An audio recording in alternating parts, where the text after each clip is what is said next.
하나님의 말씀은 다니엘 6장 1절에서 10절입니다.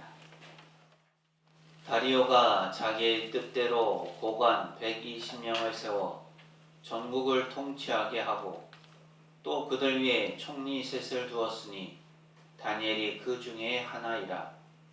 이는 고관들로 총리에게 자기의 직무를 보고하게 하여 왕에게 손해가 없게 하려 함이었더라. 다니엘은 마음이 민첩하여 총리들과 고관들 위에 뛰어나므로 왕이 그를 세워 전국을 다스리게 하고자 한지라. 이에 총리들과 고관들이 국사에 대하여 다니엘을 고발할 근거를 찾고자 하였으나 아무 근거, 아무 허물도 찾지 못하였으니 이는 그가 충성되어 아무 그릇됨도 없고 아무 허물도 없음이었더라. 그들이 이르되 이 다니엘은 그 하나님의 율법에서 근거를 찾지 못하면 그를 고발할 수 없으리라 하고, 이에 총리들과 고관들이 모여 왕에게 나아가서 그에게 말하되 다리오 왕이여 만수무강하옵소서. 나라의 모든 총리와 지사와 총독과 법관과 관원이 의논하고 왕에게 한 법률을 세우며 한 금령을 정하실 것을 구하나이다. 왕이여 그것은 곧 이제부터 30일 동안에 누구든지 왕 외에 어떤 신에게나 사람에게 무엇을 구하면 사자굴에 던져 넣기로 한 것이니이다. 그런즉 왕이여 원하건대 금령을 세우시고 그 조서에 왕의 도장을 찍어 메대와 바사에 고치지 아니하는 규례를 따라 그것을 다시 고치지 못하게 하옵소서 하매, 이에 다리오 왕이 조서에 왕의 도장을 찍어 금령을 내니라.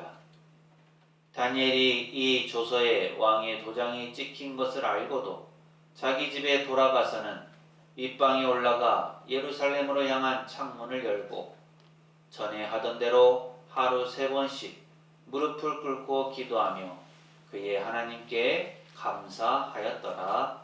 아멘. 오늘도 예배 참여하신 모든 분에게 하나님의 은혜와 평강이 늘 함께 하시기를 바랍니다.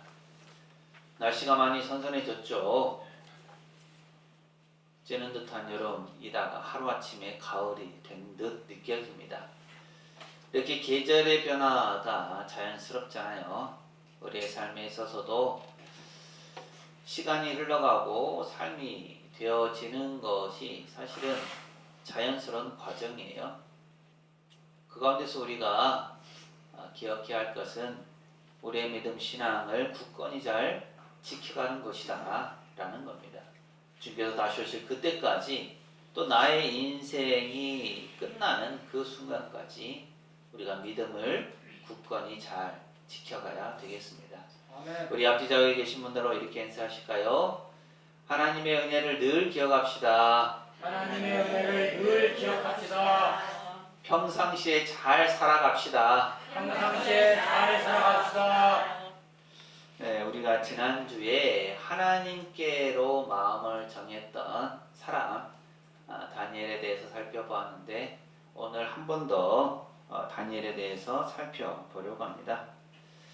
방금 우리가 읽은 다니엘 6장의 말씀은 우리가 너무도 잘 아는 이야기예요.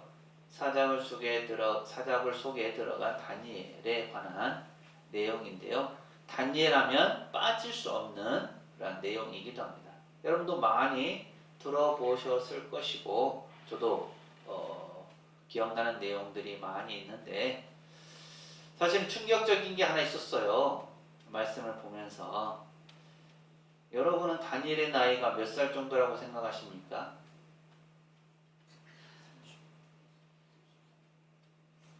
지금 이 다니엘 6장의 상황에서 다니엘의 나이가 과연 몇 살쯤 됐을까요?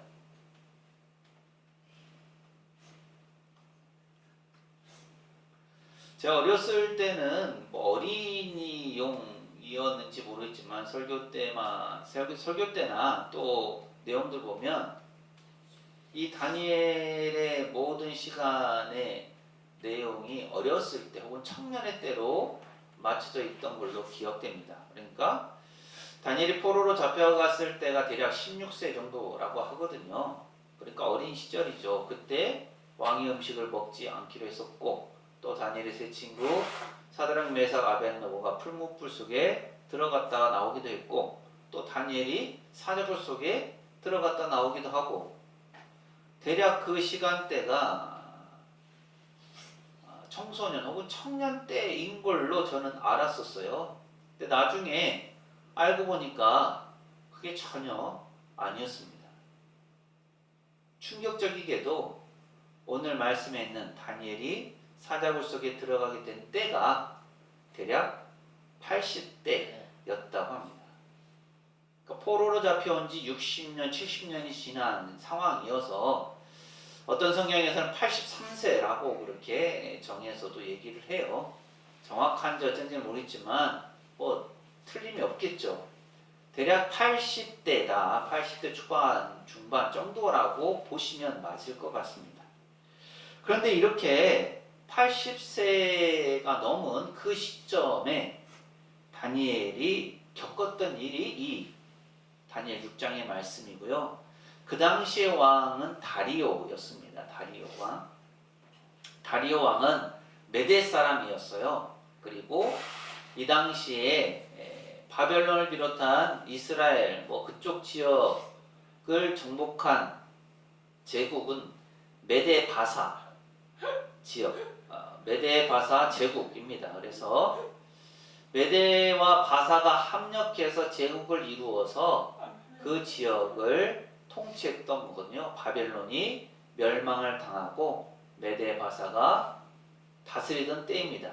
그리고 우리가 너무도 잘 아는 페르시아의 왕 고레스가 있죠. 바사왕 고레스가 있는데 이 다리오는 고레스의 장인이라고 합니다. 그래서 분봉왕으로서 갈대아 지방을 다스렸던 거죠. 그래서 이 다리오가 바벨론 지역 갈대아 지방을 다스리던 때에 일어난 일이 오늘 본문의 말씀이에요. 다리오가 체제를 정비하고자 했던 거죠. 그래서 고관들을 세워서 자기가 다스리는 이 나라에 120명을 세워서 통치하도록 합니다. 그리고 이 120명의 고관들 위에 총리를 3명 두게 되죠. 그 중에 한 사람이 바로 다니엘이에요. 본문 3절은 이렇게 말씀합니다. 함께 읽습니다. 시작. 다니엘은 마음이 민첩하여 총리들과 고관들 위에 뛰어남으로 왕이 그를 세워 전국을 다스리게 하고자 한지라. 아멘. 왕이 보니까 다니엘 비록 나이가 많아서 오늘날도 80세 넘었다고 그러면 많다라고 치는데 그 당시에는 오죽 했겠습니까? 그렇게 살았던 다니엘, 나이가 많았어도 다른 사람들보다 지혜롭고 또 명철이 뛰어나니까 이 모든 것을 관할하도록 즉 왕을 대신해서 전국을 다스릴 수 있도록 관리할 수 있도록 다니엘을 세우려고 한 겁니다. 그러다 그 뜻을 알게 된 다른 총리들 그리고 고관들이 시기하기 시작했죠. 그 사람들 눈에는 이 다니엘이 얼마나 눈에 가시였겠습니까? 왜냐하면 다니엘이 본토 사람도 아니고 이방에서 유다에서 포로로 잡혀온 사람이거든요. 또 나이도 그만큼 먹고 잘 지내왔으면 이제는 물러날 때도 되었고 굳이 그 사람 밑에서 우리가 이 일들을 해야 하느냐라는 생각들을 가지게 되었던 겁니다. 그리고 이전 나라 즉 바벨론에 충성했던 그 사람을 지금 어떻게 메대 바사 제국의 총리로 쓸 수 있는가? 새로운 나라에서 새로운 제도로 새로운 일들을 해야 하는데 어떻게 과거의 나라 멸망한 나라에서 쓰던 사람을 또 쓰느냐? 그것도 가장 높이 세우느냐 하는 의견들이 있었던 거죠. 그래서 어떻게 하면 이 다리오 왕 때에 다니엘을 끌어내릴 수 있을까 하는 논의를 한 겁니다. 그런데 다니엘이 어떤 사람입니까? 본문 4절은 이렇게 말씀해요. 함께 읽습니다. 시작. 이에 총리들과 고관들이 국사에 대하여 다니엘을 고발할 근거를 찾고자 하였으나 아무 근거, 아무 허물도 찾지 못하였으니 이는 그가 충성되어 아무 그릇됨도 없고 아무 허물도 없음이었더라. 아멘. 사람들이 눈에 불을 켜고 다니엘의 잘못이나 허물을 찾으려고 했지만 소용이 없었습니다. 다니엘을 살펴보니까 그에게 아무 그릇됨도 없고 허물도 없었다는 거예요. 다니엘이 그만큼 충성스럽게 신실하게 맡은 일들을 잘 감당해왔다라는 겁니다. 그러니까 이들이 다시 모여서 얘기를 하죠. 그렇다면 이 다니엘에게 흠집이라고 할 수 있는 것은 그의 종교, 유대 율법에 관한 것밖에 없겠다라고 생각하고 의견을 모아서 왕에게 가서 제안을 합니다. 이전 나라였던 바벨론은 왕 중심이에요. 그러니까 왕이 모든 것을 초월합니다. 법도 왕이 말하면 그것이 법이 되는 거고 법 위에 왕이 군림하는 거예요. 왕이 하고자 하면 뭐든지 할 수 있었습니다. 하지만 메데 바사의 경우는 달랐어요. 메데 바사에게 있어서 가장 큰 위협, 가장 큰 권위는 법에 있었습니다. 아무리 왕이라 하더라도 법 위에 있지 못했어요. 그러니까 법이 한번 선포되면 왕이라 할지라도 그 법을 따라야만 되는 게 이 메데 바사 제국의 모습이었어요.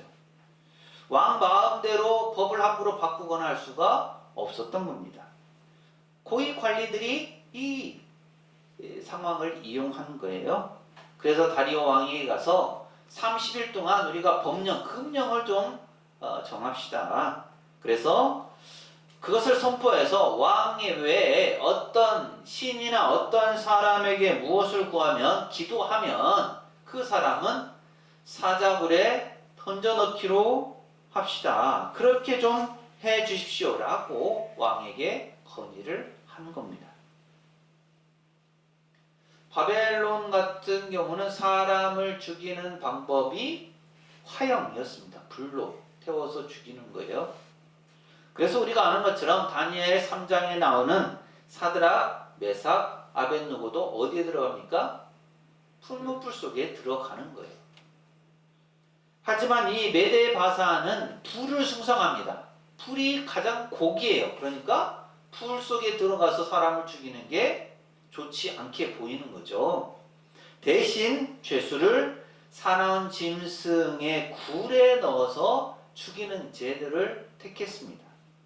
그래서 왕의 명령, 정해진 법을 어기면 사자굴에 던져 넣기로 하고 그것을 제안하고 왕이 그것을 받아들이는 거예요.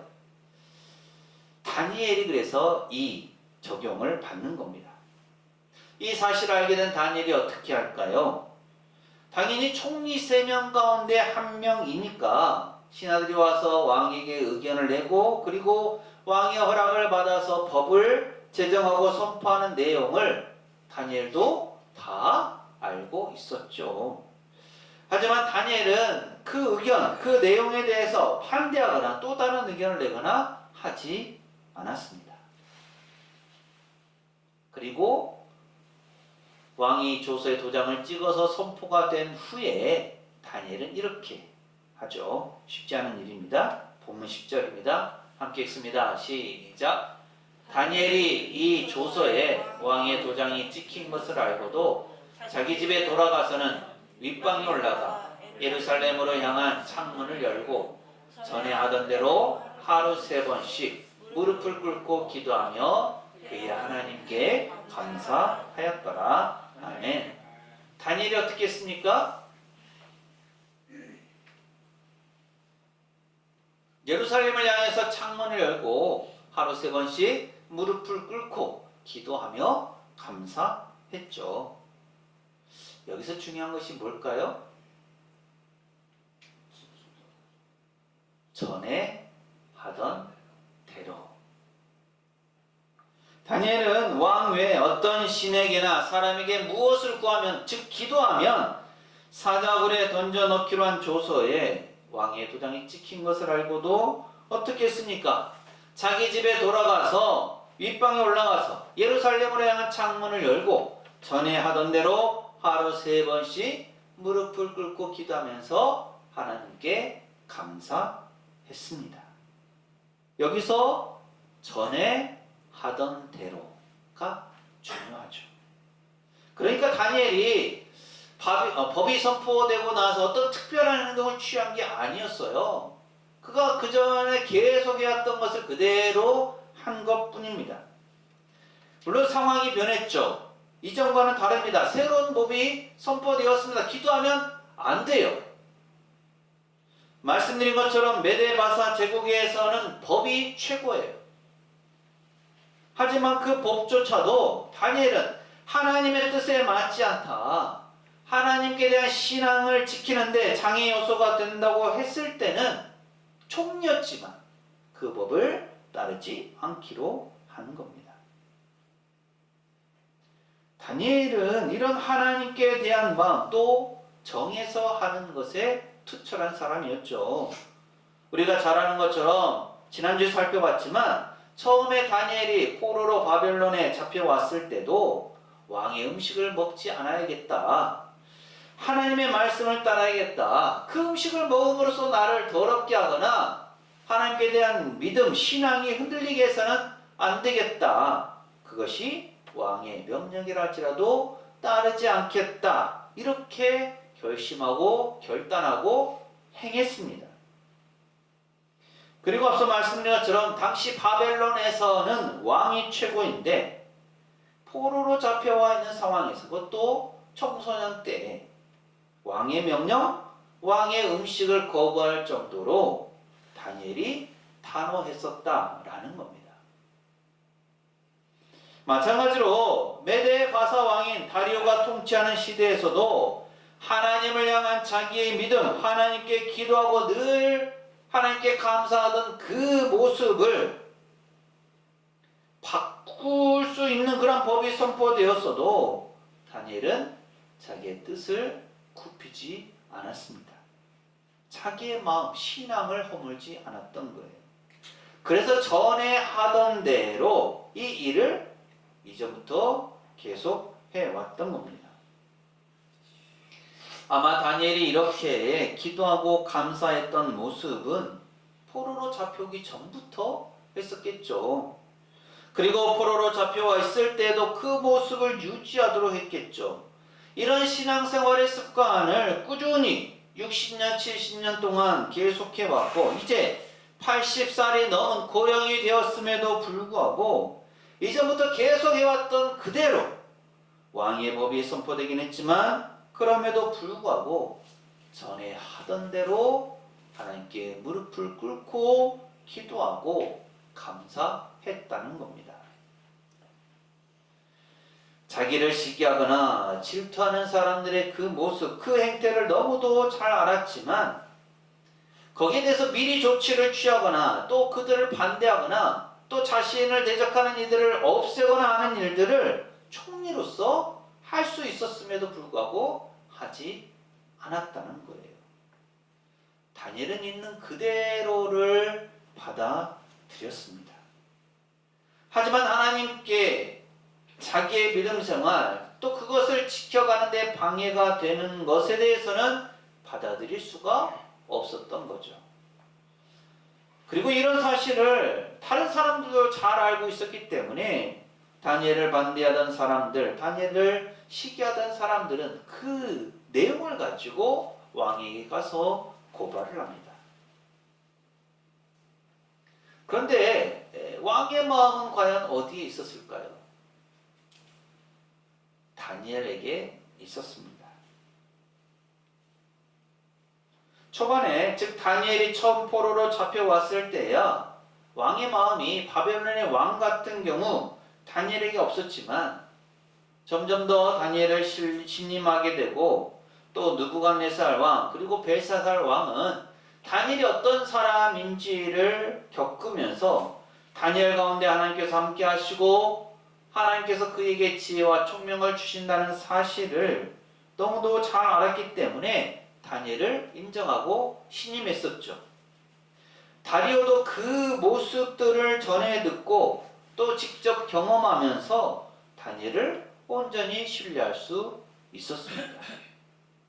그런데 그렇게 자신에게 충성을 다하고 자신의 신임을 받는 다니엘이 자신이 선포한 금령을 어겼다는 말을 들으니까 충격을 받을 수밖에 없었죠. 그럼에도 불구하고 다니엘을 걱정하는 마음이 다리오 왕에게 있었습니다. 그래서 왕이 어떻게 합니까? 다니엘 6장 14절은 이렇게 말씀합니다. 함께 읽습니다. 시작. 왕이 이 말을 듣고 그로 말미암아 심히 근심하여 다니엘을 구원하려고 마음을 쓰며 그를 건져내려고 힘을 다하다가 해가 질 때에 이르렀더라. 아멘. 걱정과 근심 속에서 어떻게든 다니엘을 살려보려고 구원해 보려고 마음을 쓰고 건져내려고 힘을 다하다가 해가 질 때가 다 됐다는 겁니다. 왕으로서 당연히 괘씸죄, 즉 왕이 선포한 그 법에 대해서 가장 가까이 있는 신하가 지키지 않았다라고 했을 때 바로 처분을 내리는 것이 당연해 보임에도 불구하고 다리오 왕은 그렇게 하지 않았다라는 겁니다. 오히려 다니엘을 신뢰하는 마음이 있었기 때문에 어떻게든 살려보려고 애를 썼다는 거예요.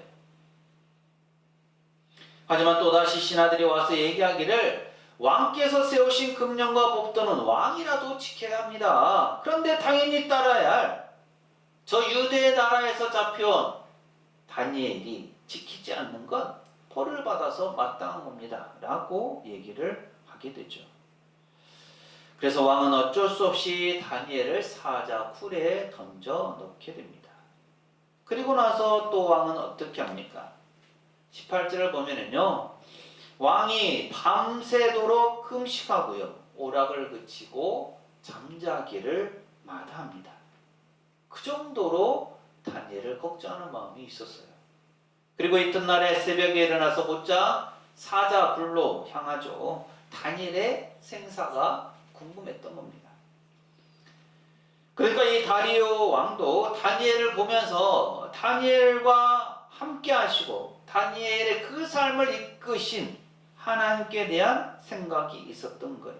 그래서 다니엘의 상태가 궁금했고 20절을 보면 살아계시는 하나님의 종 다니엘아, 네가 항상 섬기는 네 하나님이 사자들에게서 너를 구원하셨느냐라고 그렇게 물어봅니다. 그때 다니엘의 소리가 들리죠. 왕이시여 만수무강하옵소서. 그리고 걱정하지 마옵소서. 하나님께서 이미 그의 천사들을 보내서 사자들의 입을 봉했습니다. 나는 괜찮습니다. 나의 무죄함이 온전히 드러나게 된 겁니다. 나는 결코 왕에게도 또 이 나라에도 해를 끼치거나 잘못 행한 것이 없습니다. 라고 얘기를 합니다. 그 얘기를 들은 왕이 심히 기뻐하면서 다니엘을 굴에서 바로 건져 올리고요. 반대로 다니엘을 참소했던 사람들, 시기와 질투로 그런 법을 만들어서 선포하게 했던 그 사람들은 모두 다 잡아다가 사자굴에 던져 놓도록 합니다. 그리고 왕은 또 선포하죠.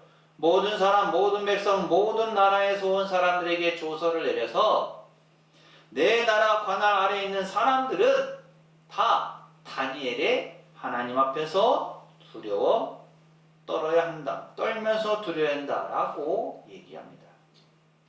그러면서 하나님이 어떤 분이신지를 쭉 설명하는 것을 우리가 성경을 통해서 볼 수가 있습니다.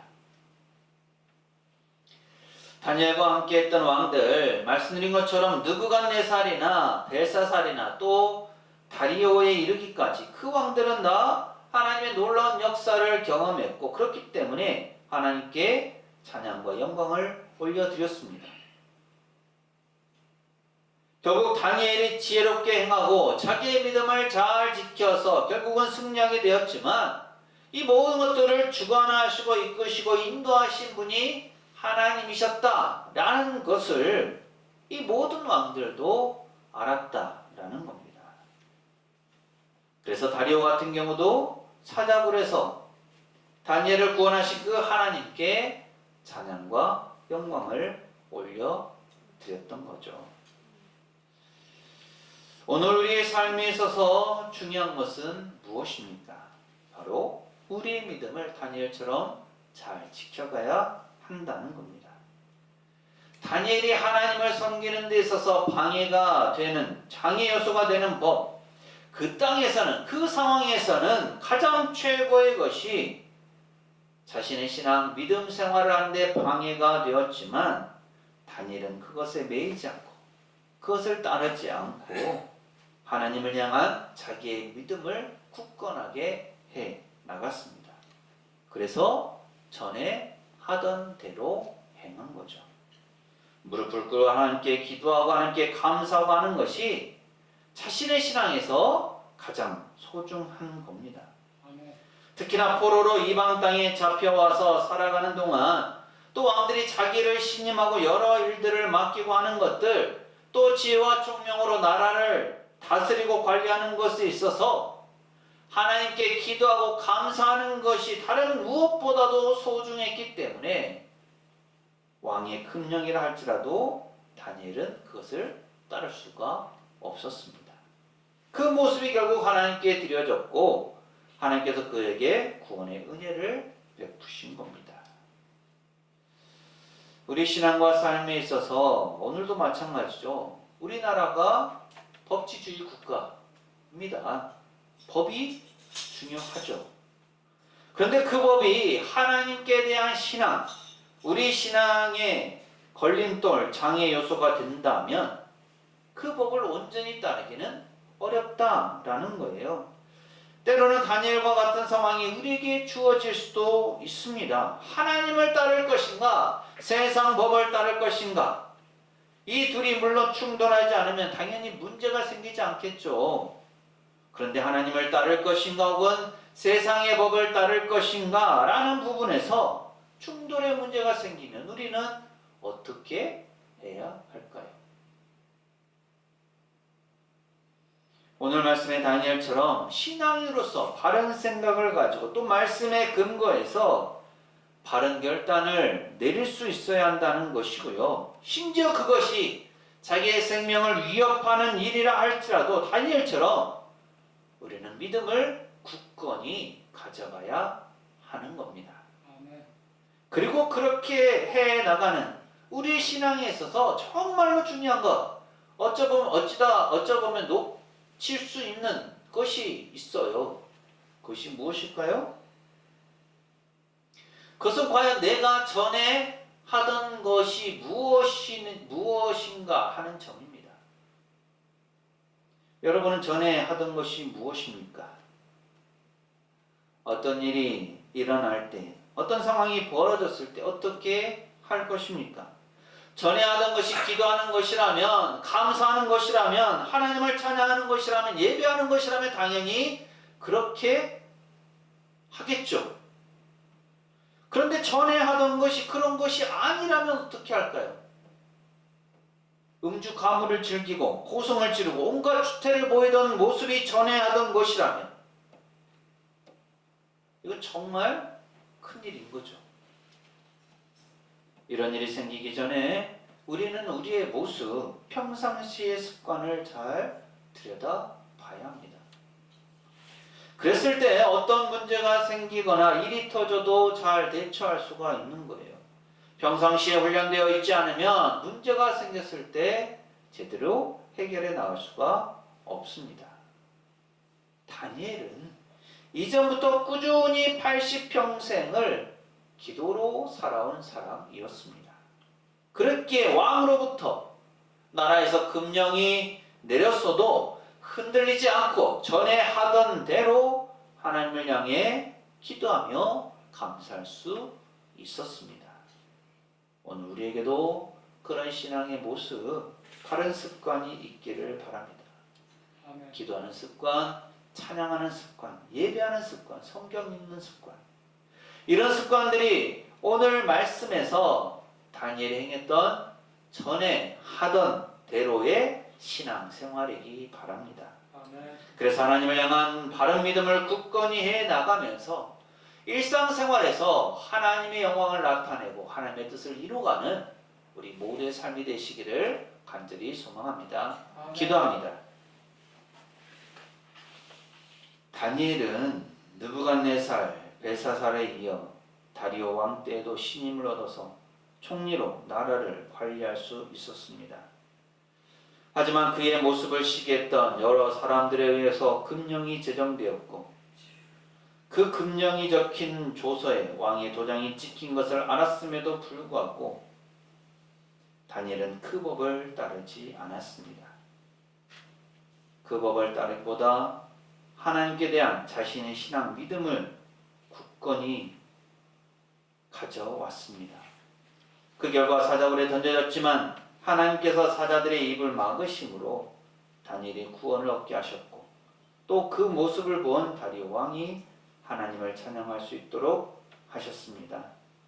아버지 하나님, 오늘날 저희에게는 이렇게 힘들고 어려운 상황이 잘 벌어지진 않지만 시시때때로 저희의 신앙을 위협하는 많은 시험거리들과 유혹 속에서 저희의 믿음을 굳건히 지켜가게 하옵소서. 또한 저희가 이 땅에서 이렇게 편안하게 살아갈 수 있는 것, 이 모든 것이 하나님의 은혜임을 기억하면서 다니엘처럼 늘 기도 생활하고 감사하고 주님과 동행하는 복된 삶을 살아가는 저희 모두 될 수 있도록 인도하여 주옵소서. 감사드리며 예수님 이름으로 기도합니다. 아멘. 다니엘은 대적들의 위협 속에서도 전에 하던 대로 기도하고 감사하며 하나님을 예배하였습니다. 어떤 상황 속에서도 전에 하던 대로 하나님께 기도하고 감사하고 찬양하는 사람이 복된 사람입니다. 사랑하는 세상교회 교우 여러분, 이 말씀을 가슴에 품고 세상으로 나가십시오. 하나님께서 우리와 함께 하십니다.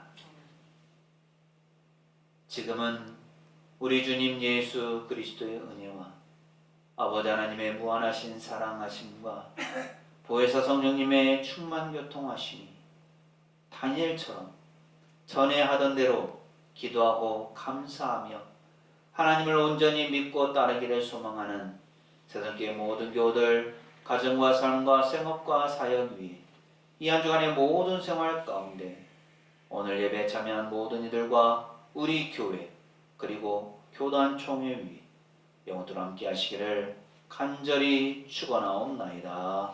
아멘.